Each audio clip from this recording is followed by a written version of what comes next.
ദൈവനാമത്തിന് മഹത്വമുണ്ടാകട്ടെ. Alappuzha Pathanamthitta സെക്ഷൻ്റെ Shabbat school ക്ലാസ്സുകളിലേക്ക് ഏവർക്കും സ്വാഗതം. ഇന്ന് നാം പഠിക്കുവാൻ പോകുന്നതായ പാഠം 10ാമത്തെ പാഠമാണ്. ഈ ക്വാർട്ടറിൽ ഇനി 3 പാഠം കൂടെ കഴിയുമ്പോൾ ഈ പുസ്തകം നാം ആകമാനം പഠിച്ചു കഴിഞ്ഞു. വിശുദ്ധ യോഹന്നാന്റെ സുവിശേഷത്തിലെ പ്രസക്തമായ വചനങ്ങളെക്കുറിച്ച് നാം കഴിഞ്ഞ 9 ആഴ്ചകളിലായി യേശുക്രിസ്തു ദൈവമാണെന്നുള്ള തെളിവുകളും സാക്ഷ്യങ്ങളും, കർത്താവിൻ്റെ സാക്ഷ്യങ്ങളും മറ്റു മനുഷ്യരുടെ സാക്ഷ്യങ്ങളും എല്ലാം നാം വിശദമായിട്ട് ദൈവവചനത്തിൽ നിന്ന് പഠിക്കുകയുണ്ടായി. ഇന്ന് നാം പഠിക്കുവാൻ പോകുന്നത് കർത്താവ് തൻ്റെ ജനത്തോടെ പറയുന്നതായ, തന്നിൽ വിശ്വസിക്കുന്നവർക്ക് നിത്യജീവൻ ലഭിക്കേണ്ടുന്നതിനും കർത്താവ് ഇരിക്കുന്ന ഇടത്തേക്ക് നമ്മെ കൂട്ടിച്ചേർക്കേണ്ടുന്നതിന് ഒരുക്കുന്നതിനുമായി തരുന്ന വചനങ്ങളിൽ കൂടുതൽ ആഴത്തിലുള്ള വിശ്വാസം വരുവാൻ തക്കവണ്ണം ഇന്നത്തെ പാഠത്തിലൂടെ സാധ്യമാക്കേണ്ടുന്നതിന് ഇന്നത്തെ പാഠത്തിന്റെ തലക്കെട്ടെന്ന് പറയുന്നത് ഞാൻ തന്നെ വഴിയും സത്യവും ജീവനുമാകുന്നു എന്ന പാഠമാണ് ഇന്ന് നാം പഠിക്കുവാൻ പോകുന്നത്. പാഠത്തിന്റെ ആധാരവാക്യം എന്ന് പറയുന്നത് യോഹന്നാന്റെ സുവിശേഷം 1-ാം അധ്യായം അതിന്റെ 18-ാം വാക്യത്തെ ആധാരമാക്കിയാണ്. 1-ാം അധ്യായം അതിന്റെ 18-ാം വാക്യത്തിൽ കർത്താവായ യേശുക്രിസ്തു നമ്മോട് എന്താണ് പറയുന്നതെന്ന് നമുക്ക് ഒന്ന് ചിന്തിക്കാം. ദൈവത്തെ ആരും ഒരു നാളും കണ്ടിട്ടില്ല. പിതാവിന്റെ മടിയിൽ ഇരിക്കുന്ന ഏകജാതനായ പുത്രൻ അവനെ വെളിപ്പെടുത്തിയിരിക്കുന്നു. അപ്പം നമുക്ക് ദൈവത്തിന്റെ വചനങ്ങൾ വായിക്കുമ്പോൾ ദൈവം ആരാണെന്നുള്ളതിന്റെ ഒരു ചിത്രം നമ്മുടെയൊക്കെയും ഹൃദയത്തിൽ രൂഢമൂലമാകുന്നുണ്ട്. പ്രധാനപ്പെട്ട ഒരു സന്ദേശം, ദൈവത്തെക്കുറിച്ചുള്ള ഒരു സന്ദേശം വ്യക്തമായ രീതിയിൽ നമുക്ക് യോഹന്നാൻ അപ്പോസ്തലനിലൂടെ അദ്ദേഹം എഴുതിയ സുവിശേഷം, അവിടുന്ന് വെളിപ്പെടുത്തിയ വെളിപ്പെടുത്തലുകള്, അവിടുന്ന് അദ്ദേഹം എഴുതിയ ലേഖനങ്ങളിലൂടെ ഒക്കെ ദൈവം ആരാണെന്ന് വളരെ വ്യക്തമാക്കി തരുന്നുണ്ട്. അതില് ലേഖനങ്ങളിൽ അദ്ദേഹം പറയുന്നത് ദൈവം ആരാണ്? ദൈവം സ്നേഹമാണ്. ദൈവത്തെ ആരും ഒരു നാളും കണ്ടിട്ടില്ല. കാരണം വീണുപോയ മനുഷ്യന് ദൈവത്തെ കാണുവാൻ, അതിപരിശുദ്ധനായ ദൈവത്തെ കാണുവാൻ തക്കവണ്ണം സാധ്യമല്ല. അതുകൊണ്ട് ആ ദൈവത്തെ വെളിപ്പെടുത്തുവാൻ പുത്രൻ ഈ ഭൂമിയിൽ വന്നു എന്ന് യോഹന്നാൻ വളരെ വ്യക്തമാക്കുമ്പോൾ 1-ാം അധ്യായത്തിന്റെ 1-ാം വാക്യം തന്നെ അദ്ദേഹം പറയുന്നത് ആദിയിലെ വചനം, ദൈവത്തോട് കൂടെ ഇരുന്നവൻ, ദൈവമായിരുന്നവൻ, പിതാവിനെ വെളിപ്പെടുത്തുവാൻ തക്കവണ്ണം ജഡമായി കൃപയും സത്യവും ജീവനുമായി നമ്മുടെ ഇടയിലേക്ക് വന്നു എന്ന് 1-ാം അധ്യായത്തിൽ വളരെ വ്യക്തമാക്കുമ്പോൾ ആ പുത്രന്റെ ഉത്തരവാദിത്വം ഒന്ന് പിതാവ് ആരാണെന്ന് മാനവ ലോകത്തിന് വെളിപ്പെടുത്തി കൊടുക്കുക എന്നുള്ളതാണ്. അതുകൊണ്ട് പുത്രനിലൂടെ അല്ലാതെ നമുക്ക് പിതാവിനെ ശരിയായ രീതിയിൽ മനസ്സിലാക്കുവാൻ കഴിയത്തില്ല എന്ന ആ തലവാചകത്തോടു കൂടിയാണ് ഇന്നത്തെ പാഠം തുടങ്ങുന്നത് തന്നെ. നാം യോഹന്നാന്റെ സുവിശേഷം പഠിക്കുമ്പോൾ യോഹന്നാന്റെ സുവിശേഷത്തില് നമുക്ക് 4ആയിട്ട് തിരിക്കുവാൻ കഴിയും. യോഹന്നാന്റെ സുവിശേഷം നമ്മൾ പഠിക്കുമ്പോൾ അതിന് 4ആയിട്ട് നമുക്ക് തിരിക്കുവാൻ തക്കവണ്ണം കഴിയും. ഒന്നാമത് നമ്മൾ മനസ്സിലാക്കുമ്പോഴത്തേന് അതിൻ്റെ ഉള്ളടക്കം, അതിൻ്റെ തുടക്കം എല്ലാം മനസ്സിലാക്കുമ്പോൾ ഈ ബുക്ക് നമുക്ക് തരുന്നതായ ചില അടയാളങ്ങൾ, ദൈവം ആരാണെന്നുള്ളതിൻ്റെയും ക്രിസ്തു ദൈവപുത്രനാണെന്നുള്ളതിൻ്റെയും അനേക അടയാളങ്ങൾ നമുക്ക് നൽകി തന്നിരിക്കുന്നു. പിന്നെ കർത്താവിൻ്റെ മഹത്വം അത് നമ്മൾ കാണുകയുണ്ടായി. കർത്താവിനെ കുറിച്ചുള്ള സാക്ഷ്യങ്ങൾ നമ്മൾ കേൾക്കുകയുണ്ടായി. ഇന്നത്തെ പാഠം എന്ന് പറയുന്നത് പ്രധാനമായിട്ട് നമ്മൾ പഠിക്കുവാൻ പോകുന്നത് കർത്താവിൻ്റെ മഹത്വം. അതാണ് നമ്മളിന്ന് പഠിക്കുവാൻ പോകുന്നത്. കൂടാതെ 7 പ്രാവശ്യം ഞാൻ ആകുന്നവൻ ഞാൻ ആകുന്നു എന്ന് മോശയ്ക്ക് വെളിപ്പെടുത്തിയ അതേ ശബ്ദം ഈ പുസ്തകത്തിൽ വെളിപ്പെട്ട് വന്നിരിക്കുന്നതും നമ്മൾ പഠിക്കുന്നുണ്ട്. മോശയ്ക്ക് നീ ആരാണ് കർത്താവേ എന്ന് ചോദിക്കുമ്പോൾ നീ ഇങ്ങോട്ട് അടുക്കരുത്, എന്റെ പേര് ചോദിക്കുന്നത് എന്തിനാണ് എന്ന് പറഞ്ഞിട്ട് ഞാനാകുന്നവൻ ഞാനാകുന്നു എന്ന് പറയുമ്പോൾ അവിടത്തേക്ക് തുല്യനായി തുല്യം വെക്കുവാൻ ആരും തന്നെ ഇല്ല എന്ന അർത്ഥത്തോടു കൂടി മോശയോട് സംസാരിക്കുന്ന അതേ വചനങ്ങള് ക്രിസ്തുവിലൂടെ നമ്മൾ കേൾക്കുകയാണ് യോഹന്നാന്റെ സുവിശേഷത്തിൽ 7 പ്രാവശ്യം. ആ ഭാഗങ്ങളൊക്കെ നമ്മൾ വളരെ വ്യക്തമായിട്ട് ഈ ആഴ്ചയിൽ പഠിക്കുവാൻ തക്കവണ്ണം പോവുകയാണ്. അതായത് ഇതിനകത്ത് കർത്താവ് തരുന്നതായ ചില അടയാളങ്ങള്, ദൈവപുത്രനാണ്, മഹത്വത്തിലിരുന്നവരാണ്, ഇനി മഹത്വത്തിലേക്ക് പോകേണ്ടവനാണ്, നമ്മെ മഹത്വപ്പെടുത്തുവാൻ പിതാവിന്റെ സന്നിധിയിൽ നമ്മെ ചേർക്കുവാൻ വരുന്നവനാണ് എന്നുള്ളതായ ആ വിലയേറിയ വചനങ്ങള് ഈ ആഴ്ചത്തെ പാഠത്തിലൂടെ നാം കടന്നു പോകുമ്പോൾ നമ്മുടെ ഹൃദയത്തില് കർത്താവ് ആരാണെന്ന് ഒരു ചോദ്യം ഓരോ നിമിഷവും നമുക്ക് അവിടുന്ന് ചെയ്തിരിക്കുന്നത് എന്താണ്? പത്രോസിനോട് ചോദിക്കേണ്ടായി, നിങ്ങൾ എന്നെ ആരെന്ന് വിചാരിക്കുന്നു? അതേ ചോദ്യം ഇന്ന് പകൽക്കാലം നാം നമ്മോട് തന്നെ ഒന്ന് ചോദിച്ച്, ദൈവം നമ്മോട് ചോദിക്കുമ്പോൾ ആ ചോദ്യത്തിന് എന്തുത്തരമാണ് കർത്താവിന് നമ്മുടെ ഹൃദയത്തിലും ജീവിതത്തിലുമുള്ള സ്ഥാനം എന്നൊക്കെ മനസ്സിലാക്കുവാൻ ഈ ആഴ്ചത്തെ പാഠത്തിലൂടെ ദൈവം കൃപ ചെയ്യട്ടെ എന്ന പ്രാർത്ഥനയോടെ നമുക്ക് വചനത്തിലേക്ക് കടക്കാം. ഒന്നാമത്തെ ഭാഗത്തേക്ക് പോകുമ്പം ഞായറാഴ്ചത്തെ പാഠമാണ്. അവിടെ നാം പഠിക്കുന്നത് കർത്താവായ യേശു ക്രിസ്തു ഈ ഭൂമിയിൽ വന്നത് നമുക്ക് മാതൃകയായിട്ടാണ്. ഓരോ കാര്യങ്ങളും അവിടുന്ന് നമുക്ക് കാട്ടിത്തന്നത് അവിടുത്തെ പാത പിന്തുടരുവാൻ തക്കവണ്ണം, ഞാൻ തന്നെ വഴി എന്ന് കാണിക്കുവാൻ തക്കവണ്ണം, വേറെ ഒരു വഴിയില്ല നിത്യജീവനിലേക്ക് പോകുവാൻ എന്നുള്ള ആ വഴി നമുക്ക് കാണിച്ചു തരുമ്പോൾ അവിടുത്തെ ജീവിതമാകുന്ന മാതൃകയുള്ളൊരു ജീവിതം ആ പാതയിലൂടെ നമുക്ക് സഞ്ചരിക്കുവാനാണ് എന്ന് നാം മനസ്സിലാക്കേണ്ടതാണ്. ഇവിടെ ദൈവത്തിന്റെ വചനം നാം പഠിക്കുമ്പോൾ യോഹന്നാന്റെ സുവിശേഷം 13-ാം അധ്യായം 17-ാം വാക്യത്തിലാണ് ഇതെല്ലാം ദൃഷ്ടാന്തമായിട്ട് കർത്താവ് കാണിച്ചു തരുന്നത്. അന്ത്യ അത്താഴത്തിന്റെ സമയത്ത് അവിടുത്തെ ഒരു രീതി അനുസരിച്ച് ദാസന്മാര് വന്ന് വലിയ വിരുന്നുശാലയിൽ വന്ന് യജമാനന്മാരായിരിക്കുന്നവരുടെ വിരുന്നുകാരുടെ കാലുകളെ കഴുകി തുടയ്ക്കുന്ന ഒരു മര്യാദ, ഒരു ആചാരം യഹൂദന്മാരുടെ ഇടയിൽ ഉണ്ടായിരുന്നു.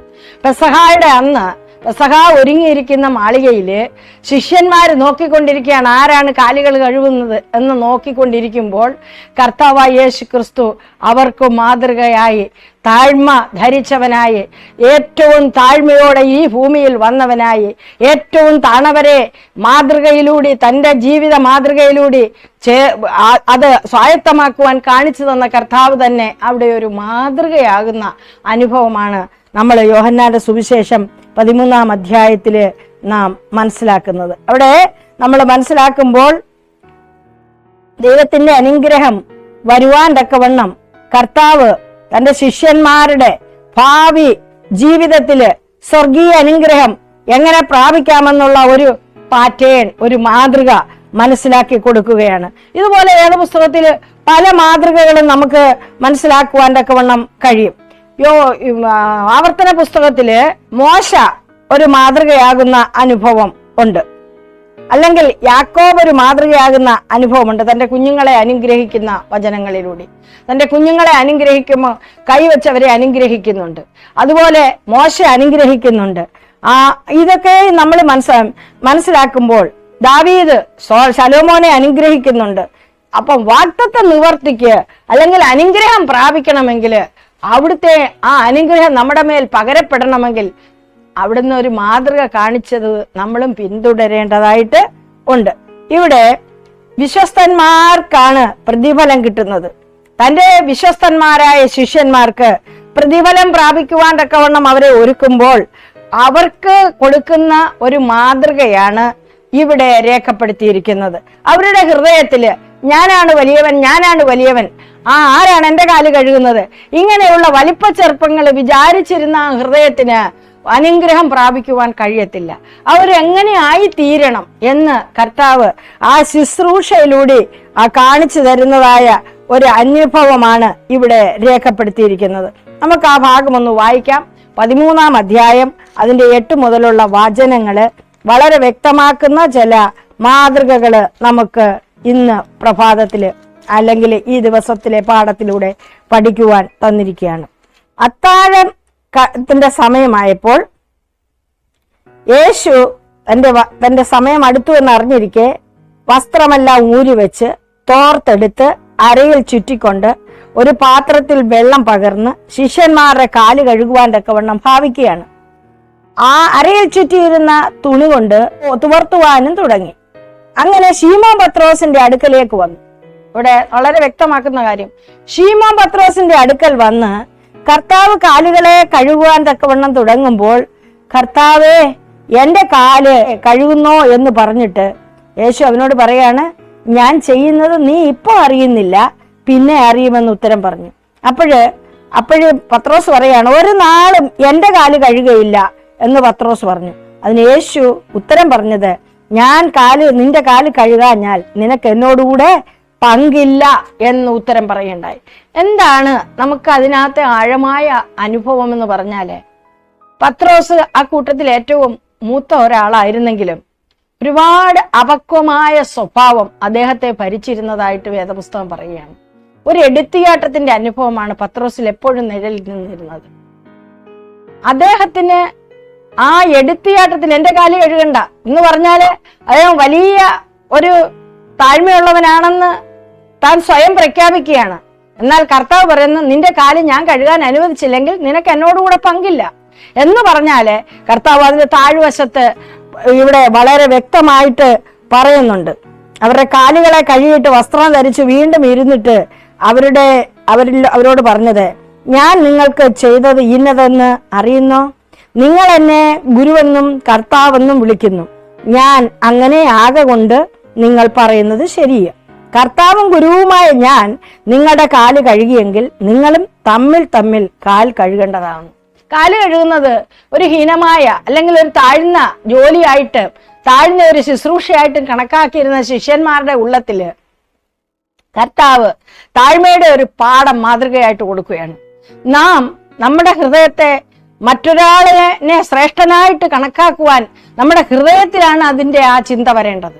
മറ്റൊരാളെ ശ്രേഷ്ഠനായിട്ട് വായ്കൊണ്ട് പറയുകയല്ല, നമ്മുടെ ഹൃദയത്തിൽ ആ താഴ്മ വന്നെങ്കിൽ മാത്രമേ മറ്റൊരു വ്യക്തിയെ നമുക്ക് മാനിക്കുവാനും സ്നേഹിക്കുവാനും കൂടെ കൊണ്ടു നടന്ന് നമ്മള് ദൈവം ചെയ്ത ഉപകാരങ്ങൾ അവർക്ക് മാതൃകയാക്കി കൊടുക്കുവാനും കഴിയത്തുള്ളൂ. കർത്താവ് അതാണ്, ഗുരുവായ കർത്താവ് ആ ശിഷ്യന്മാരോട് പറയുന്നതായ വചനം. നമ്മളുടെ ജീവിതത്തില് ഒന്ന് തിരിഞ്ഞു ചിന്തിക്കുക. നമ്മളുടെ ഉന്നത ഭാവങ്ങൾ മാറുവാൻ, നമ്മൾ കേമരാണെന്നുള്ള ഭാവങ്ങൾ മാറുവാൻ, നമുക്ക് താഴ്മയുടെ അനുഭവം പ്രാപിപ്പാൻ നമ്മുടെ ഹൃദയത്തിലെ ആ മാതൃക നമുക്കൊരു മുദ്രയായിട്ട് നമ്മുടെ ഹൃദയത്തിൽ ഏറ്റെടുക്കാം.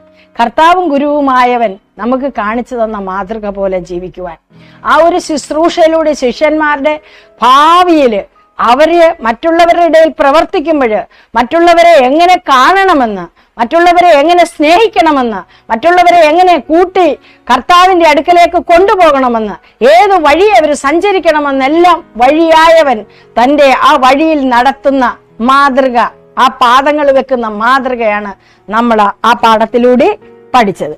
വീണ്ടും നമ്മൾ തിങ്കളാഴ്ചത്തെ പാഠത്തിലേക്ക് പോകുമ്പോൾ ഇന്ന് പഠിക്കുന്ന പാഠമെന്ന് പറയുന്നത് ഞാൻ വീണ്ടും വരും എന്നുള്ളതായ ഒരു പാഠമാണ് നൽകുന്നത്. അത് 14-ാം അധ്യായത്തിലെ ശിഷ്യന്മാരോടെ കർത്താവ് പോകുന്ന ഇടത്തെക്കുറിച്ചും കർത്താവ് ഇനി കാണത്തില്ല എന്ന് അവരോട് പറയുകയൊക്കെ ചെയ്യുമ്പോൾ അവർക്ക് അതിന്റെ ആഴങ്ങൾ മനസ്സിലായില്ല. കർത്താവ് അവരെയും കളഞ്ഞിട്ട് എവിടെ പോകുന്നു എന്നുള്ള ചിന്ത തമ്മിൽ അവർ ചോദിക്കുകയും പറയുകയൊക്കെ ചെയ്യാണ്. ഇപ്പോഴും കർത്താവ് അവർക്ക് കുറേയും കൂടെ ആശ്വാസ വചനങ്ങളെ പകരുന്ന ഒരു അനുഭവമാണ് 14-ാം അധ്യായത്തിൽ യോഹന്നാൻ രേഖപ്പെടുത്തിയിരിക്കുന്നത്. വിശുദ്ധ യോഹന്നാന്റെ സുവിശേഷം 14-ാം അധ്യായം 1 മുതൽ 3 വരെയുള്ള വചനങ്ങൾ നമ്മൾ പഠിക്കുമ്പോൾ കർത്താവ് അവിടെ പറയുന്നത്, ഞാൻ പോയാൽ മാത്രമേ നിങ്ങൾക്ക് പിന്നെയും വന്ന് നിങ്ങളെ എൻ്റെ അടുക്കൽ ചേർത്ത് കൊണ്ടുപോകും. ഞാനങ്ങ് പോവുകയല്ല, നിങ്ങളെ അനാഥരായിട്ട് വിടുകയല്ല, നിങ്ങളെ അങ്ങ് കളഞ്ഞിട്ട് പോവുകയല്ല, ഞാൻ പോയിട്ട് നിങ്ങളെയും ഞാൻ ഇരിക്കുന്നിടത്ത് കൊണ്ടുപോകും. വളരെ പ്രത്യാശയേറിയ ഒരു വചനമാണ് അതിലൂടെ നമുക്ക് കർത്താവ് നൽകി തരുന്നത്. കർത്താവ് അവരിൽ നിന്ന് മാറ്റപ്പെടുവാൻ പോകുന്നതായ വലിയൊരു ചിത്രം അവരുടെ മുൻപിൽ വരച്ച് കാട്ടുകയാണ്. യോഹന്നാൻ അവര് വളരെ വിഷമത്തിലായി. കർത്താവ് എവിടെ പോവുകയാണ്? കർത്താവ് നമ്മളെയും കളഞ്ഞിട്ട് എവിടെ പോവുകയാണ്? അപ്പോഴാണ് കർത്താവ് അതിനെ കുറിച്ച് കൂടുതലായിട്ട് എൻ്റെ പിതാവിൻ്റെ ഭവനത്തിൽ അനേകം വാസസ്ഥലങ്ങൾ ഒരുക്കിയതിന് ശേഷം ഞാൻ പിന്നെയും വന്ന് നിങ്ങളെ എൻ്റെ അടുക്കൽ ചേർത്തുകൊള്ളും. പ്രിയപ്പെട്ടവരെ, നമ്മൾ ഈ ഭാഗങ്ങൾ അക്ഷരികമായിട്ട് ചിന്തിക്കുകയല്ല, ആത്മീയമായിട്ട് നമ്മൾ ചിന്തിക്കേണ്ടതായ ഒരുപാട് കാര്യങ്ങൾ അവിടെയുണ്ട്. പിതാവിൻ്റെ ഭവനത്തിൽ, സ്വർഗമെന്ന് പറയുന്നത് പിതാവിൻ്റെ ആ ഭവനം, എല്ലാ വിശുദ്ധന്മാർക്കും വേണ്ടി ഒരുക്കപ്പെടുന്ന ആ ഭവനത്തില് ഒരു വാസസ്ഥലം നമുക്കൊരുക്കുക എന്ന് പറയുമ്പോഴത്തേന് കർത്താവ് നമുക്ക് വേണ്ടി പക്ഷപാതം ചെയ്യുകയാണ്. നാം വീണുപോകും. നമ്മൾ ഈ ഭൂമിയിലാണ്. നമ്മൾ ഓരോ നിമിഷവും നിമിഷവും നമ്മൾക്ക് വീഴ്ച ഭവിക്കാം. കർത്താവിന്റെ മാതൃകയിൽ നിന്ന് മാറി ചിന്തിക്കാം. മാറി നടക്കാനുള്ള സാഹചര്യങ്ങൾ വരും. അവിടെയെല്ലാം നമ്മൾ മാറിപ്പോകാതെ ഇരിക്കുവാൻ, വഴിയായവൻ നമുക്ക് വേണ്ടി കാണിച്ചെന്ന മാതൃകയിലൂടെ നടക്കുവാൻ, ആ ഒരുക്കുന്ന സ്ഥലത്ത് നമ്മളെ കൊണ്ടുപോകുവാൻ വീണ്ടും വരുമ്പോൾ നാം ആ വിശുദ്ധന്മാരുടെ കൂട്ടത്തിൽ തന്നെ ഈ ഭൂമിയിലായിരിക്കാൻ, മരിച്ചാലും ജീവിച്ചാലും കർത്താവിനെ കാണുവാൻ അതിന് ഒരുക്കുക എന്ന് പറയുമ്പോൾ പിതാവിന്റെ സന്നിധിയിൽ നമ്മളെ എപ്പോഴും വഹിച്ചുകൊണ്ട് നിൽക്കുകയാണ്. നാം വീണു പോകാതെ ഇരിക്കുവാൻ.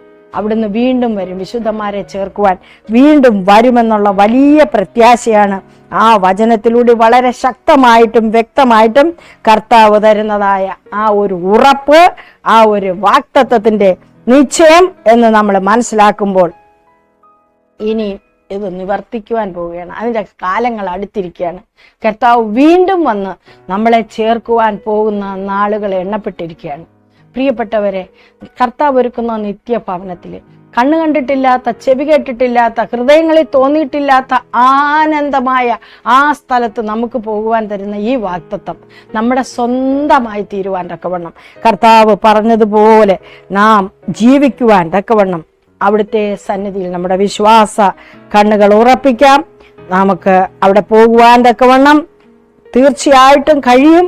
കാരണം അവിടുന്ന് വന്നിരിക്കുന്ന, അവിടുന്ന് പ്രത്യാശ നൽകിയാൽ അവിടുന്ന് തന്ന പ്രത്യാശയ്ക്ക് ഭംഗം വരുത്തുവാൻ അവിടുന്ന് അനുവദിക്കുകയില്ല. അവിടുന്ന് വാഗ്ദത്തത്തിൽ വിശ്വസ്തനാണ്.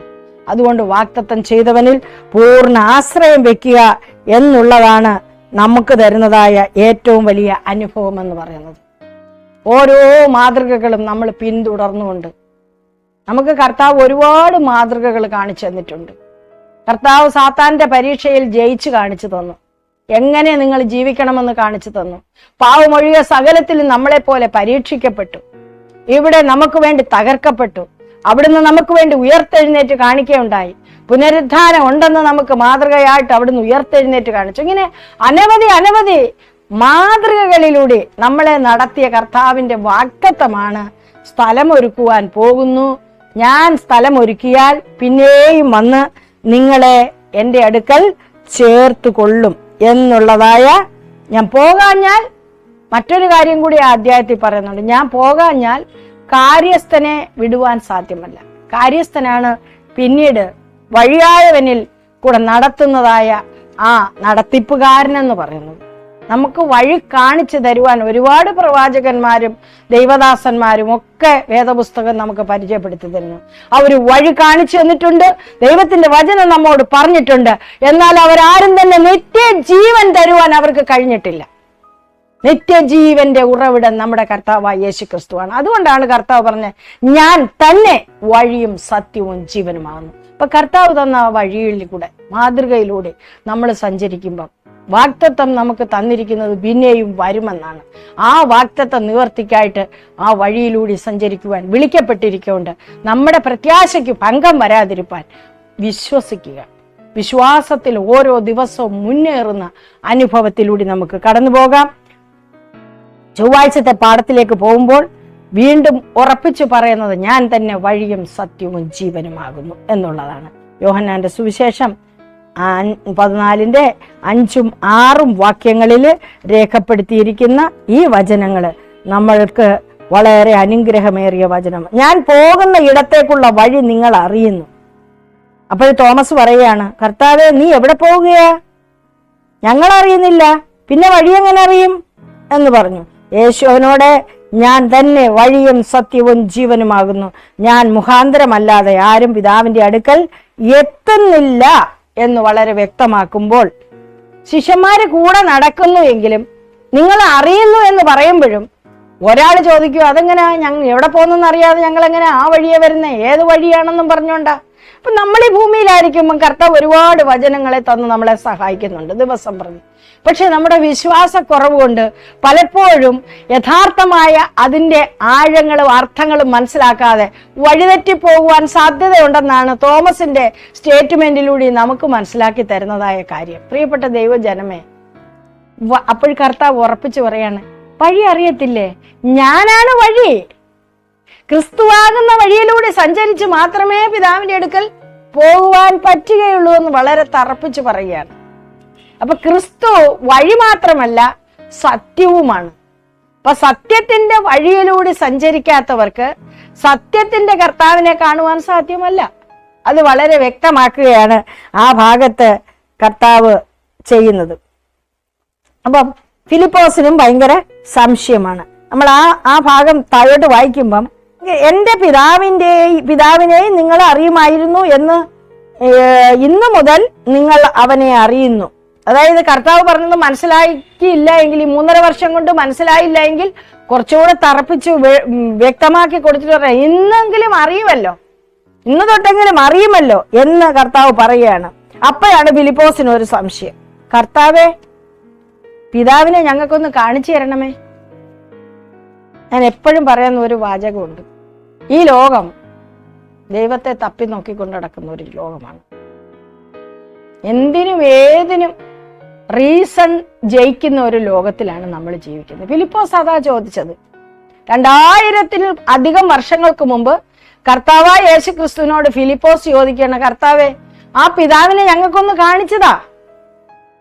കർത്താവ് വ്യക്തമായിട്ട് പറയുകയാണ്, ഞാൻ മുഖാന്തരം അല്ലാതെ നിങ്ങൾക്ക് പിതാവിനെ കാണാൻ കഴിയത്തില്ല, എന്നെ കണ്ടവൻ പിതാവിനെ കണ്ടു എന്ന് വ്യക്തമാക്കുമ്പോഴും കർത്താവിന്റെ കൂടെ നടന്ന ശിഷ്യന്മാർക്ക് വീണ്ടും ഒരു ബാലിശമായ ഒരു അനുഭവത്തിലൂടെ പറയുകയാണ്, ഞങ്ങൾക്ക് പിതാവിനെ കാണിച്ചു തരണം, എന്നാൽ ഞങ്ങൾക്ക് മതി എന്ന് പറഞ്ഞു. അപ്പോൾ യേശു അവനോട് പറഞ്ഞത്, ഞാൻ ഇത്രയും കാലം നിങ്ങളുടെ കൂടെ ഇരുന്നിട്ടും നീ എന്നെ അറിയുന്നില്ലയോ ഫിലിപ്പോസേ?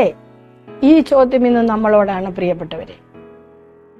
കാലങ്ങളായി നമ്മൾ കർത്താവിന്റെ അതിശക്തമായ വചനങ്ങള് നമുക്ക് ലഭിച്ചിരിക്കുന്നത് പോലെ ഇത്ര ആഴമായ സത്യങ്ങള് ലഭിക്കുന്ന മറ്റു ആരെങ്കിലും ഉണ്ടോ എന്ന് തന്നെ പലപ്പോഴും ചിന്തിക്കേണ്ടിയിരിക്കും. കാരണം അത്രമാത്രം വ്യക്തമാക്കിയ വചനങ്ങൾ നാം പഠിക്കുകയും വായിക്കുകയും കേൾക്കുകയും അനുഭവിക്കുകയും ചെയ്തിട്ടും പലപ്പോഴും നമ്മൾ അവിശ്വാസമുള്ള ദുഷ്ടഹൃദയത്തിന്റെ അടിമകളാകുന്ന അനുഭവങ്ങളില്ലേ ജീവിതത്തില്?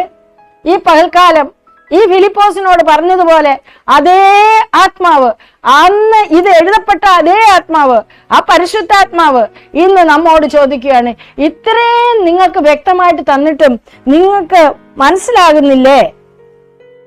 എന്താ ഫിലിപ്പോസ് ഇത് എന്ന് ചോദിക്കുകയാണെന്ന്. നീ എന്നെ അറിയുന്നില്ലയോ? നിങ്ങളുടെ കൂടെ ഇത്രയും നാള് എന്തെല്ലാം നിങ്ങൾ കണ്ടു? മരിച്ചവർ ഉയർത്തു, 5 അപ്പം കൊണ്ട് 5000 പേരെ പോഷിപ്പിച്ചു, ഒന്നുമില്ലായ്മയിൽ നിന്ന് എന്തെല്ലാം അത്ഭുതങ്ങൾ ചെയ്തു. എല്ലാവരാലും വെറുക്കപ്പെട്ടവര്, തള്ളപ്പെട്ടവര്, രോഗികള്, കഷ്ടത്തിലിരുന്നവരൊക്കെയും അത്ഭുതകരമായ വിടുതൽ പ്രാപിച്ചിട്ടും നീ അറിയുന്നില്ലേ? നീ എന്നെ അറിയുന്നില്ലേ എന്ന് ചോദിക്കുമ്പോൾ കർത്താവ് വീണ്ടും വ്യക്തമാക്കുകയാണ്, എന്നെ കണ്ടവൻ പിതാവിനെ കണ്ടിരിക്കുന്നു. എന്നെ കാണാതെ പിതാവിനെ നിങ്ങൾക്ക് മനസ്സിലാകാൻ കഴിയത്തില്ല. പിന്നെ പിതാവിനെ എങ്ങനെ നിങ്ങൾക്ക് കാണിച്ചു തരും? എന്നെ കാണാതെ, കർത്താവായ യേശു ക്രിസ്തുവിൽ വിശ്വസിക്കാതെ പിതാവിൽ വിശ്വസിക്കുവാൻ ആർക്കും തന്നെ കഴിയത്തില്ല. ഞാൻ പിതാവിലും പിതാവേനിലും ആകുന്നു എന്ന് നീ വിശ്വസിക്കുന്നില്ലയോ? ഞാൻ നിങ്ങളോട് പറയുന്ന വചനം സ്വയമായിട്ടല്ല സംസാരിക്കുന്നത്, പിതാവ് എന്നിൽ വസിച്ചുകൊണ്ട് തന്റെ പ്രവൃത്തി ചെയ്യുന്നു. പിതാവ് വസിച്ചിട്ടല്ലാതെ, പിതാവ് പ്രവർത്തിച്ചല്ലാതെ പുത്രനൊന്നും ചെയ്യുവാൻ സാധ്യമല്ല എന്ന് കർത്താവ് വീണ്ടും അവരോട് വെളിപ്പെടുത്തുകയാണ്. പ്രിയപ്പെട്ട ദൈവമക്കളെ, വഴിയും അവിടുന്ന് തന്നെ, സത്യവും അവിടുന്ന് തന്നെ. വഴിയും സത്യവും ജീവനെ തരുവാനും അവിടുത്തേക്ക് മാത്രമേ കഴിയത്തുള്ളൂ. ഈ ഒരു യാഥാർത്ഥ്യം നമ്മുടെ ജീവിതത്തിൽ ഇന്നൊന്ന് ഏറ്റെടുത്താൽ നമ്മുടെ ജീവിതത്തിലെ അവിശ്വാസങ്ങളുടെ കോട്ടകള് തകർന്ന് തരിപ്പണമായി വിശ്വാസത്തിന്റെ കണ്ണുകള് പ്രകാശപൂർണമാക്കി തീർക്കുവാൻ ഈ വചനങ്ങളാൽ സാധ്യമായി തീരും എന്നതിന് യാതൊരു സംശയവുമില്ല. നിസത്യമായവന്റെ ചില അനുഭവങ്ങളും കൂടെ ഇവിടെ നമുക്ക് മനസ്സിലാക്കി തരികയാണ് യോഹന്നാന്റെ സുവിശേഷം 1-ാം അധ്യായം അതിന്റെ 14-ഉം 17-ഉം വാക്യങ്ങളെ നമുക്ക് വായിക്കുവാൻ കഴിയും. അവിടെ നിന്ന് പറയുമ്പോഴത്തേന് സത്യം അത് എങ്ങനെ ബന്ധപ്പെട്ട് കിടക്കുന്നു എന്ന്, കർത്താവുമായിട്ട് എങ്ങനെയാണ് ആ സത്യം ബന്ധപ്പെട്ട് കിടക്കുന്നത് എന്ന് അദ്ദേഹം പറയുമ്പോൾ പിതാവ്, പുത്രൻ, പരിശുദ്ധാത്മാവ്, ഇവര് പിതാവ് പുത്രനെ സകലവും ഭരമേൽപ്പിക്കുന്ന ഒരു അനുഭവം. പുത്രനിലൂടെയാണ് സകലവും ഉളവായതൊന്നും അവനെ കൂടാതെയല്ല ഉളവായത്. അതുകൊണ്ടാണ് പിതാവിന്റെ അടുക്കൽ പോകണമെങ്കിലും പിതാവിനെ കാട്ടിത്തരുന്നതും പിതാവിന്റെ സ്നേഹം മറ്റുള്ളവരിലേക്ക് പകരുവാൻ അയക്കപ്പെട്ടതും മനുഷ്യവർഗത്തെ പിതാവ് എത്രമാത്രം സ്നേഹിക്കുന്നുവെന്ന് തന്റെ മരണത്തിലൂടെ മനുഷ്യവർഗത്തിന് കാണിച്ചു കൊടുത്തതുമെല്ലാം ആ സത്യമായ കാര്യങ്ങളാണ്. പക്ഷെ അവിശ്വാസം കൊണ്ട് കുരുട്ടുകണ്ണുകളായിരിക്കുന്ന ശിഷ്യന്മാർക്കോ വിശ്വാസ സമൂഹത്തിനോ അത് മനസ്സിലാക്കുവാനും പരീക്ഷ പ്രമാണികൾക്കത് മനസ്സിലാക്കുവാനും എല്ലാം പഠിച്ചു തികഞ്ഞിരിക്കുന്നു എന്ന് പറഞ്ഞതായി ശാസ്ത്രിമാർക്കും പുരോഹിത വർഗത്തിന് പോലും ആ സത്യം തിരിച്ചറിയുവാൻ കഴിയാതെ ഇരുന്നതിന്റെ കാരണം അവര് ദൈവത്തെ അറിഞ്ഞിട്ടില്ല എന്ന് കർത്താവ് പറയുകയാണ്. നിങ്ങൾ പിതാവിനെ അറിഞ്ഞിട്ടില്ല, മോശയെ അറിഞ്ഞിട്ടില്ല, അറിയേണ്ടതുപോലെ അബ്രഹാമിനെ നിങ്ങളുടെ പിതാവായിട്ടുണ്ട്, അബ്രഹാം പറഞ്ഞത് നിങ്ങൾ വിശ്വസിക്കുന്നില്ല എന്നെല്ലാം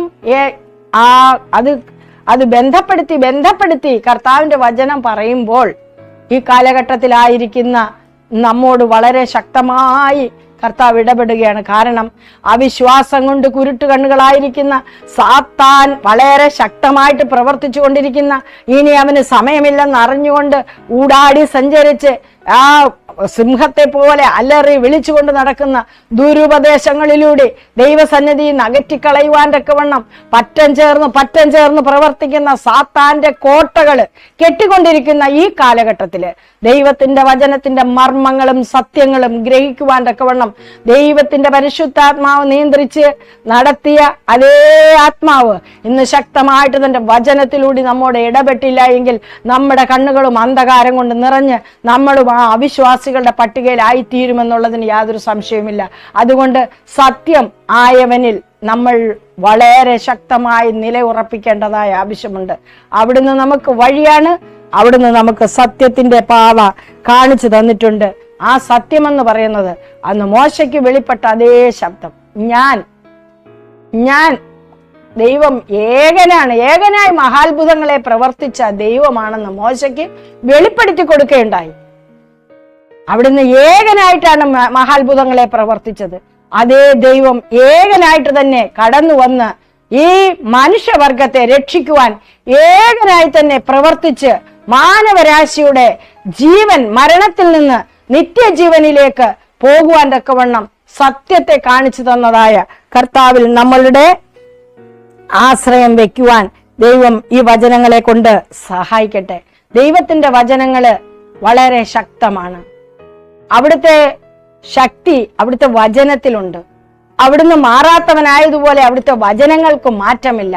വചനം വായിക്കുമ്പോൾ സത്യത്തിന്റെ നായകനെ നമുക്ക് കാട്ടിത്തരുന്ന പരിശുദ്ധാത്മാവിന് നമ്മൾ ആ വചനം വായിച്ചെങ്കിൽ മാത്രമേ അവർക്ക് കൊടുത്ത അതേ ദർശനങ്ങളെ നമുക്കും കാണുവാൻ തക്കവണ്ണം കഴിയുകയുള്ളൂ. എങ്കിൽ മാത്രമേ ഈ സത്യത്തിന്റെ സാക്ഷികളായി നമുക്ക് വിശ്വാസത്തിൽ നിലയുറപ്പിക്കുവാൻ തക്കവണ്ണം കഴിയുകയുള്ളൂ. അതുകൊണ്ട് സത്യനായകനിൽ നമ്മുടെ ആശ്രയം വെക്കുവാൻ ഈ ഭാഗങ്ങളിലെ വചനങ്ങള്, അതായത് ഏകനായി മഹാത്ഭുതങ്ങളെ പ്രവർത്തിച്ച മോശയ്ക്ക് കാട്ടിക്കൊടുത്ത അതേ കർത്താവ് വീണ്ടും യോഹന്നാന്റെ സുവിശേഷത്തിലൂടെ പറയുകയാണ്, ഞാൻ തന്നെ വഴി, ഞാൻ തന്നെ സത്യം, ഞാൻ തന്നെ നിത്യജീവൻ എന്ന് പറയുമ്പോൾ ആ സത്യമായ വചനങ്ങളെ നമ്മളുടെ സ്വന്തമാക്കുവാൻ പരിശുദ്ധാത്മാവ് നമുക്ക് കൃപ തരട്ടെ എന്ന് പ്രാർത്ഥിക്കുകയാണ്. യോഹന്നാന്റെ സുവിശേഷം 5-ാം അധ്യായം 38 മുതൽ 40 വരെയുള്ള ഭാഗങ്ങൾ വളരെ പ്രാധാന്യമേറിയ ഭാഗങ്ങളാണെന്ന് നമ്മൾ പഠിക്കുകയുണ്ടായി. വീണ്ടും ആ ഭാഗത്തെ ഒരു പ്രാവശ്യം കൂടി നമുക്ക് ഒന്ന് ശോധന ചെയ്യാം. 38 മുതലുള്ള ഭാഗങ്ങൾ ഇപ്രകാരമാണ് പറയുന്നത്: അവന്റെ ശബ്ദം ഒരു നാളും കേട്ടിട്ടില്ല എന്ന് അവരോട് പറയുകയാണ്.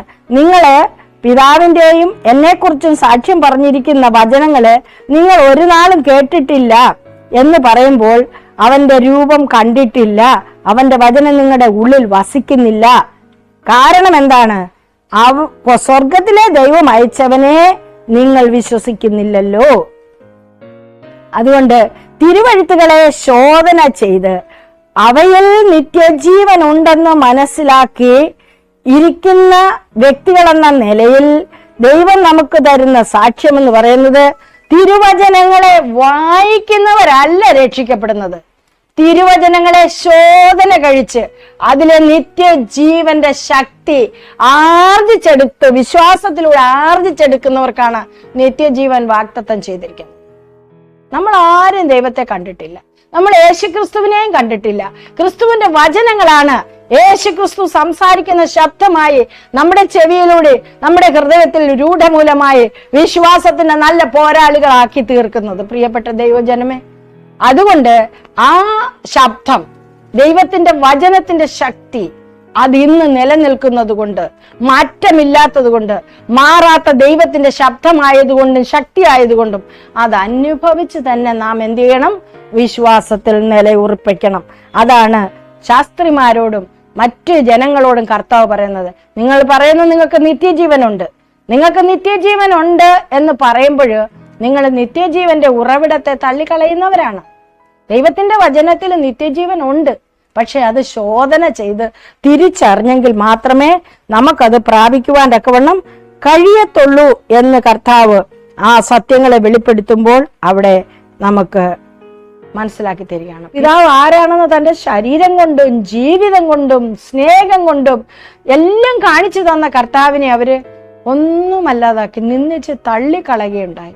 ഇന്ന് എത്ര പേരാണ് ഈ ക്രിസ്തീയമായ പേര് വഹിച്ചുകൊണ്ട് ദൈവം നിന്ദിതരായി തീർന്നുകൊണ്ടിരിക്കുന്നതെന്ന് സമൂഹത്തിൽ നമുക്ക് കാണാൻ കഴിയും.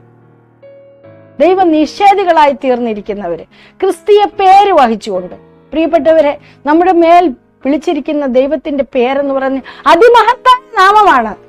പലപ്പോഴും നമ്മൾ മരിക്കാതിരിക്കുന്നത് ദൈവം ആ അതിമഹത്തായ നാമത്തെ മറ്റുള്ളവരുടെ പ്രവൃത്തി കൊണ്ട് അശുദ്ധമായി പോയി അവർ മോശമായിട്ട് സംസാരിക്കാതിരിക്കാൻ നമ്മളോട് ദയ കാണിക്കുകയാണ്. സങ്കീർത്തനത്തിലെല്ലാം അത് പറയുന്നുണ്ട്. യെഹെസ്കേലിന്റെ പുസ്തകത്തിൽ വായിച്ചു നോക്കണം. അവിടെ എല്ലാം വളരെ വ്യക്തമായിട്ട് 37, 36 പറയുന്നത് എന്താണ്? ഞാൻ എൻ്റെ നാമം അതിമഹത്തായ നാമമാണ്, അതുകൊണ്ട് മറ്റുള്ളവര് ആ അതിമഹത്തായ നാമത്തെ ചവിട്ടിക്കളയാതിരിക്കാൻ കർത്താവ് നമ്മളോട് ദയ കാണിക്കുകയാണ്.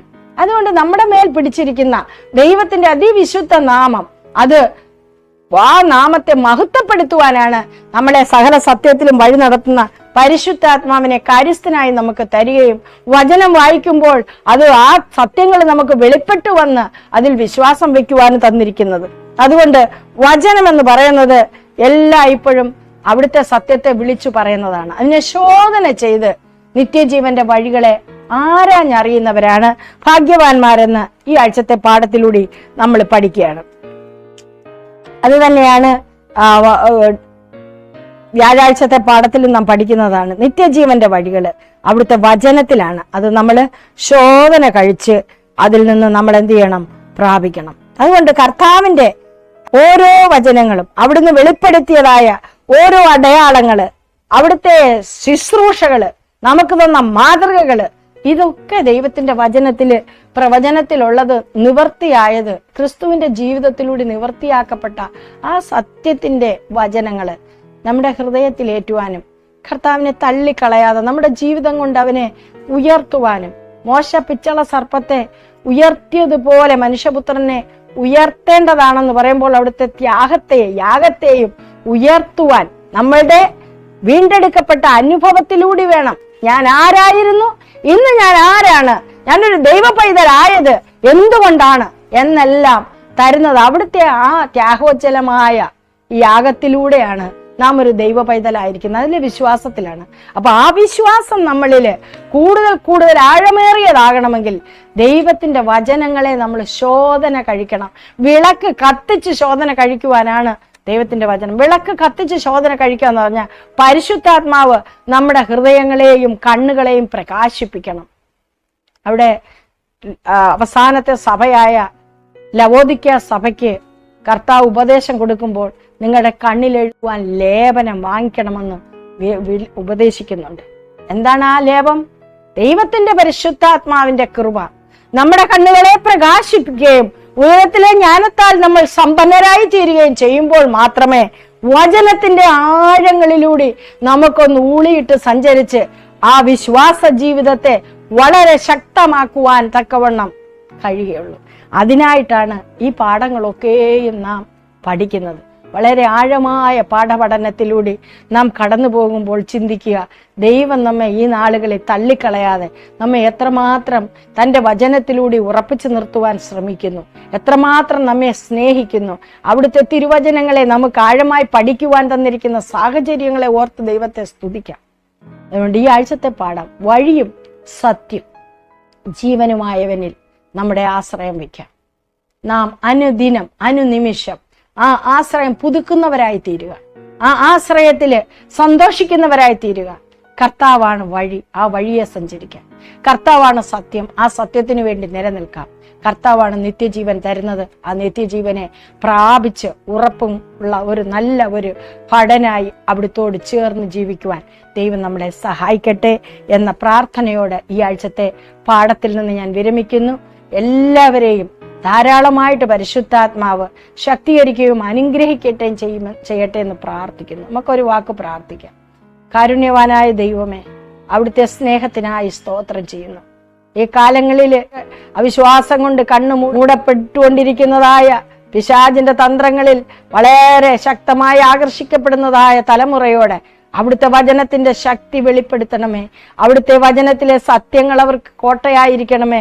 അവിടുത്തെ വഴിയിലൂടെ അവർക്ക് സഞ്ചരിക്കുവാൻ സ്വർഗത്തിന്റെ കൃപ പകരണമേ എന്ന് പ്രാർത്ഥിക്കുന്നു. കർത്താവേ, നിത്യജീവന്റെ മൊഴികള് അവിടുത്തെ വായിലൂടെ വന്നതായ, അവിടുത്തെ ജീവിതത്തിലൂടെ കാണിച്ചു തന്നതായ പരിശുദ്ധാത്മ പ്രേരിതമായ തിരുവചനങ്ങളെ ആ ശക്തിയോടെ ഞങ്ങളുടെ ഉള്ളത്തിലേക്ക് ഏറ്റെടുത്തുകൊണ്ട് അങ്ങയ്ക്ക് പ്രസാദകരമായ ജീവിതം ചെയ്ത് അവിടുന്ന് വിശുദ്ധന്മാരെ ചേർക്കുമ്പോൾ ആ കൂട്ടായ്മയിൽ അടിയങ്ങൾക്ക് ഓഹരി പ്രാപിപ്പാൻ അടിയങ്ങളെ സഹായിച്ച് അനുഗ്രഹിക്കണമെന്ന്, ഈ പാഠപഠനങ്ങളൊക്കെയും അതിന് സാധ്യമാക്കി തീർക്കണമെന്നും പ്രാർത്ഥിക്കുന്നു. അടിയനോടൊപ്പം പാഠം പഠിക്കുന്ന എല്ലാ ദൈവമക്കളെയും ഉയരത്തിലെ ജ്ഞാനം കൊണ്ട് സമ്പന്നരാക്കണമെന്ന് പ്രാർത്ഥിക്കുന്നു. കൃപയുടെ മറവിൽ ഞങ്ങളെ മറച്ചു കൊള്ളണമേ. ഇരുട്ടും അന്ധകാരവും മൂടിക്കൊണ്ടിരിക്കുന്ന ഈ ലോക ജീവിതത്തിലെ ദൈവമേ, അവിടുത്തെ സത്യപ്രകാശത്തിലൂടെ അടിയങ്ങളെ വഴി നടത്തി അനുഗ്രഹിക്കണമെന്ന് അടിയങ്ങൾക്കായി വേഗം വരുന്ന യേശുവിന്റെ നാമത്തിൽ ഏറ്റവും താഴ്മയായി ചോദിക്കുന്നു. പ്രാർത്ഥന കേൾക്കണം നല്ല പിതാവേ. ആമേൻ. എല്ലാവരെയും ദൈവം അനുഗ്രഹിക്കുമാറാകട്ടെ.